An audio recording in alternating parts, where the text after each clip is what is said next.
po kung may itatanong po kami. Ano po? Tagalog naman po, nakakaintindi naman po tayo. We are the group 4. Good morning everybody. Mahal ka na, mabuhay. Welcome to Oriental Mindoro. We are the group 4. Ang topic po namin ay Chapter 9. Nababasa naman natin ano? Sige nga, basahin mo nga. Anong chapter? 9. Very good.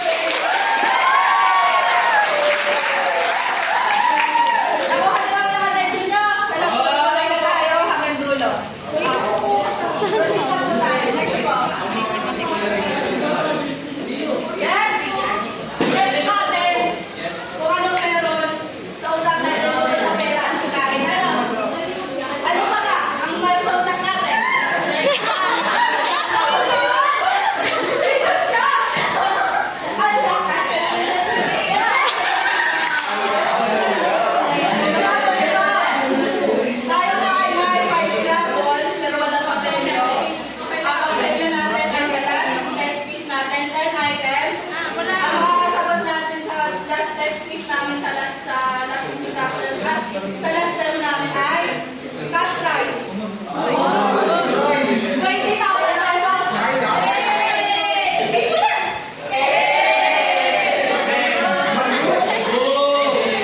Cash prize 20,000 pesos minus 30 ha. Okay na yun. Next, gravel. The action of shipping goods. At ito ay, sige, bigyan ko kayo to. Yes! Shipment!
Very good.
Para may yes. Next, make product available where and when needed. Dapat kung gagawa tayo ng ng produkto, kahit saan ay available ito. Tapos yung number 4, create time and place activities. Same lang din siya sa number 3. Available siya anytime na kailangan natin. Tapos, capitalize prices. Stable yung price niya, hindi niya babago. May tanong? Opo. Gagawin niyo? Sige.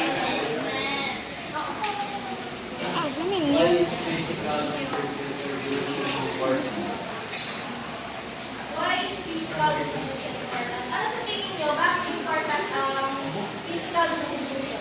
May idea kayo? From the word physical distribution. Ano ba ang physical? Hawakan hindi. Ang distribution. Paano ang distribution? Distribution. Distribution. Nagbibigay. Hawak na hawakan mo ang binibigay mo. Kani hawak mo binibigay mo. Nag-gets mo ang physical distribution. So, bakit importante ang physical distribution? May ano kayo? May idea kayo bakit important ang physical distribution?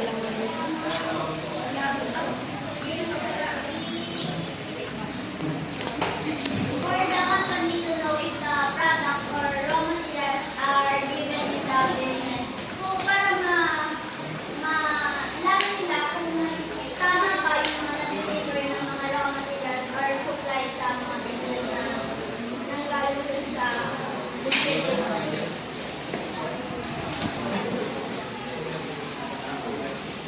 Customer service fast delivery helps customer happy.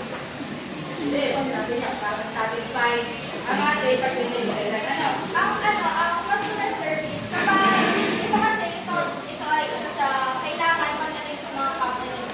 Customer service, kapag maganda yung delivery, mabilis, babalik at babalik sa'yo yung mga customer.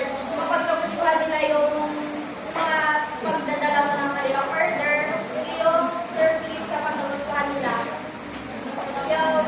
babalik ang mga customer sa'yo. Reducing cost, efficient distribution can lower overall cost. Minsan, kailangan natin magbigay ng mga sale, yung mga sale, at saka yung mga halimbawa, yung mga sale, saka yung mga product na binababaan yung price, nakakatulong ito para pagtingin sa inyo yung mga customers, pagtingin yung mga customers sa mga product nyo, magbigay kayo ng, halimbawa, 100, magiging 90% off. Nakakatulong ito sa isang kumpanya para maparami yung mga customer at saka yung bibili sa inyo.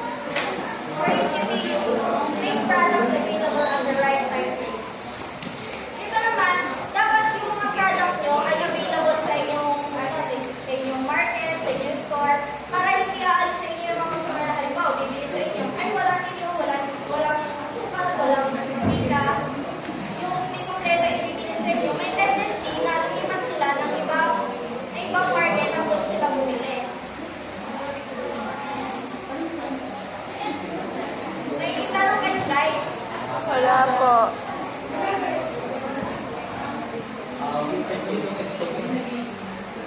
Improve customer service. A good distribution system helps get products to customer quickly. If customer are happy with the delivery, they will buy more. So yun na nga. Kapag masaya yung customer sa pagtanggap ng product nyo kasi mabilis yung pag-deliver, maayos at saka kompleto, nililipat ang mga customer nyo sa ibang brand, sa ibang company, sa ibang store. Dahil kapag maganda ang service, maayos ang delivery, at saka walang gamit yung mga product, ay magluwa ang mga customer. Yeah. May tanong kayo guys? Wala po. Naintindihan nyo ba? Yes. Yes. Ano ang improve customer service? Alam ko wala kayong tanong. Kala ko naiintindihan niyo. Ulitin ko, improve customer service. Paano niyo sasabihin na ang customer service ninyo ay na-improve? Pagpapalagay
amount na yun?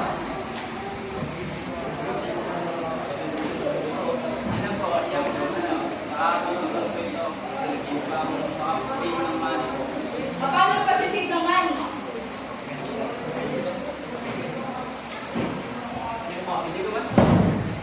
Tama naman. Yung pagsisave, para makatulong na pagsisave ng money. Ano? Pero wala kayong idea niya. Which is i-explain.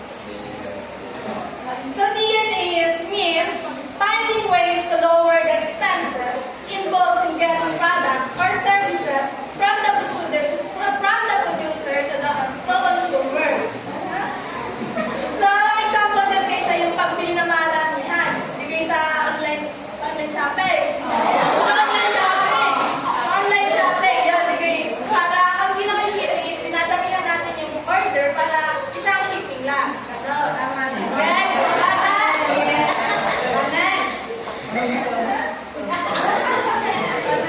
Nakikinig pa? Isip pa? Okay mo na? Okay.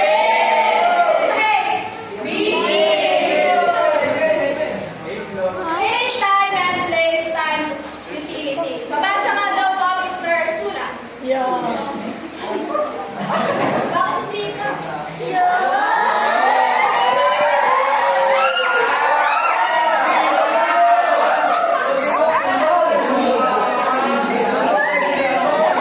Guys, report. Kaya po,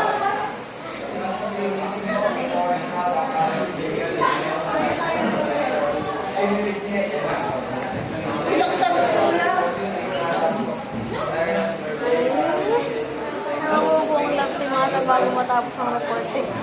ayan, time and place utility are two key concepts in marketing that describes how the value of product or service is enhanced by making available at the right time and the right place.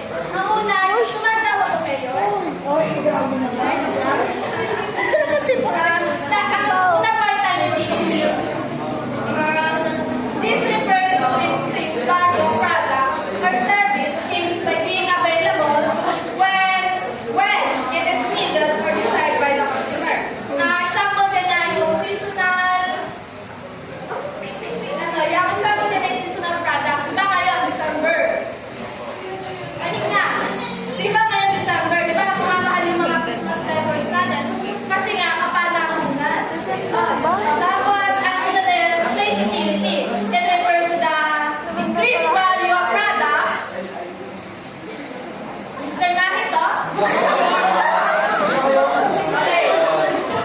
Ang sunod is place utility. Refers to increased value of product, service gains by being available where Nahito and is needed or desired by the customer.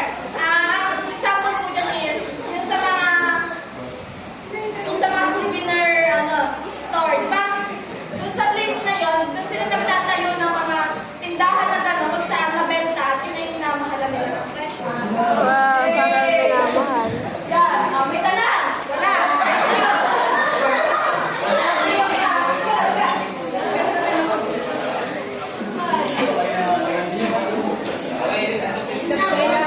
Report. 99. Stabilize prices. Distribution can help stabilize prices, especially during overproduction. Average storage transportation can prevent price drops during surplus periods. Sinasabi dito is distribution is very important because nakatulong ito sa pagpatatili ng pressure. At kapag meron tayong proper storage and transportation, may iwasan ng pagbagsak ng presyo overproduction. Ang halimbawa na lang ito is kapag anihan ng palay, napakaraming bigas ang dadating sa merkado, kaya bumababa ang presyo dahil sa sabay-sabay na pagdating ng supply. Pero kung meron tayong proper storage and transportation, maaari natin gabi muna ang mga sobrang bigas and maaari din tayo mag-supply sa ibang lugar na mababa ang bigas. Sa pamamagitan nito, may iwasan ng sobrang pagkaba ng presyo. Ano, magdadagdag po ako ha. Sa stabilized prices, nagets niyo po yung sinabi ko. Opo. Rivera? Halimbawa nyo rin sa palay.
stating credit and dating records in general.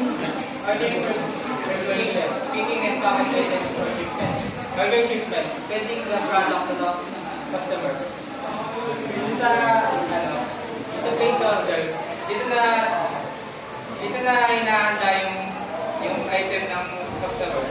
Dito sa internal order, dito na nilalagay yung mga information tulad ng customer information, pangalan, address, etc. And order preparation, dito na inihanda para ipadala yung item ng customer. Order shipment, dito na pinapadala yung item or product ng customer para matanggap na ng review. Nagets po? Ano ang internal order processing?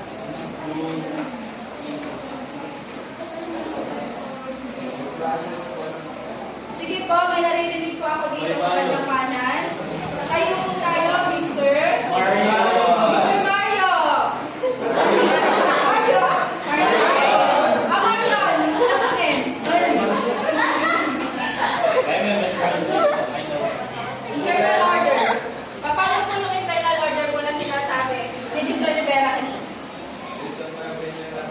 Wala po tayo kaling sagot dito, lahat po ng kanya-kanya po. Yung process po yung pag-ano ng order po. Magpa-process na? Order. Paano magpa-process ng order? Nagalog mo lang yung order process. Ano po yung sinasunod na? Tama naman po, magpa-process naman siya ng order. Ano? O sige po, yes, kung bebe kong mahal. Yes. Doon po sa internal order processing, dito po nilalagay yung mga information po ng customer like yung address po and name po. Tama po, very good po. Very good ka din. Kapag tayo mo, at least may idea naman kayo. Ano po, sa major component of order cycle, order placement, para tayo na TikTok shop or Shopee. Magpa-browse muna. Bago natin ipa-browse, kakulit na natin yung item. Titignan natin yung mga reviews, kung legit ba siya. Saka natin i-check out. Ano? Nag-gets po natin.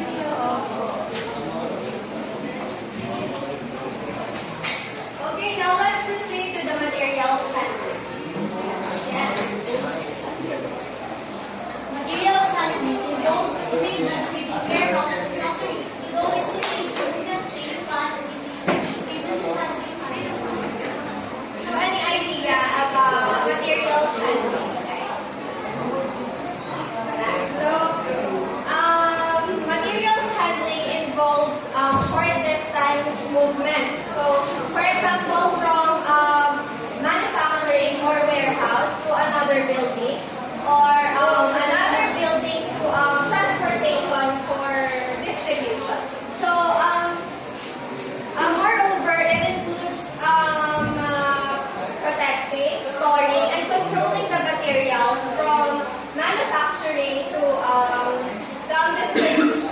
So, yan. So, hindi nire-required yung materials handling from na mag-travel ng malayo mula sa isang place. Doon lang siya sa loob ng premises or ng manufacturing kasi hindi carry ng materials handling or mag-carry ng ganitong process yung malayuan. So, within the premise lang. Naiintindihan niyo ba? Yes. Yes. Any questions? Clarification? Motion. Gising ka? Gutom na? So next is types of transportation. So we have several types of transportation. We have railroads or yung sa mga riles, ganon. And water vessels, airplanes, trucks, and pipelines. So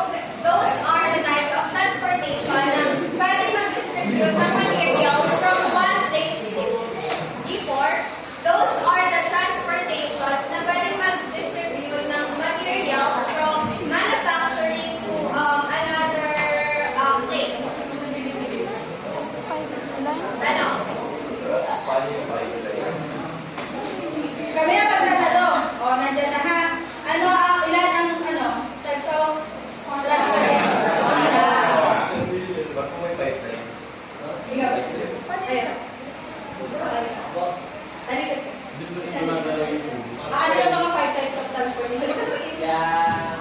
Pipes. Pipelines, trucks. Yan. Cargos. Ay.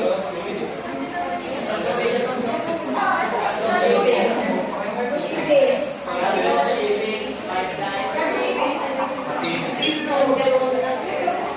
Okay, pipelines, trucks. Shipping. Yan.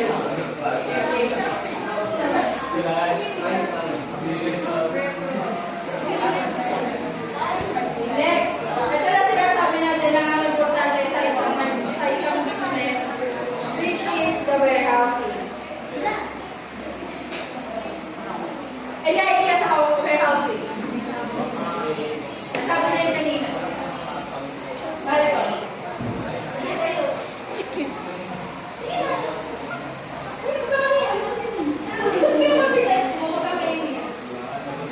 Kaya mo yan.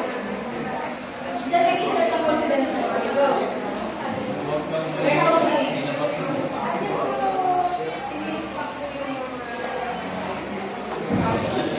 Tama. Dito pa ini-lista ang ating mga product na katulad ng halimbawa ko kanina, which is yung dali. Ano?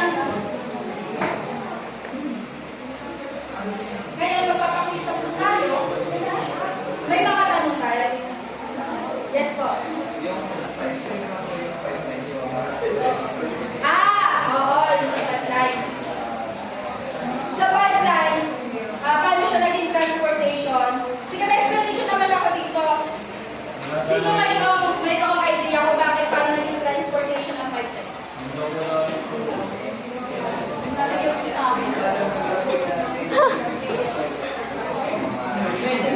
yan na. Yan.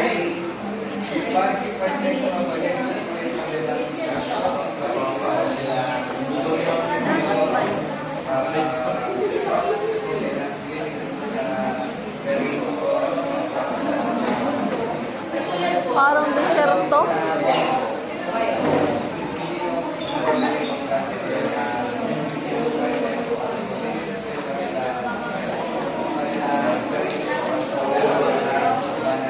Pero meron din tayong example na nakakapag-distribute pa rin ng product nila through pipelines. Which is yung ating garapan mo. Diba? Service. Meron business pa rin nila. Yung pipelines pa rin ay nag-distribute ng product nila, which is ang product nila is yung tubig. Yung pipelines ko for transportation, ginagamit siya for transportation of liquid.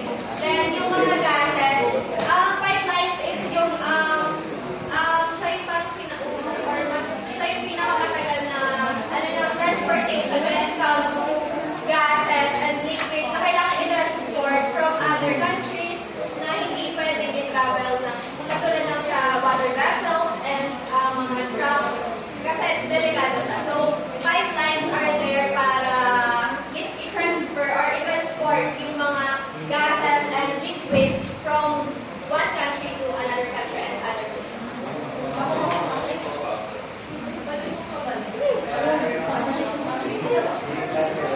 Gases po are transporting gases po from one end to another. It involves a process po, a safety process po that containing all the gases in a container po, not through pipelines po. It is the global and common method of, sabi ko nga, siya yung parang traditional. Yan yung type of transportation when it comes to liquid and gas. Used for the day na po. So, It is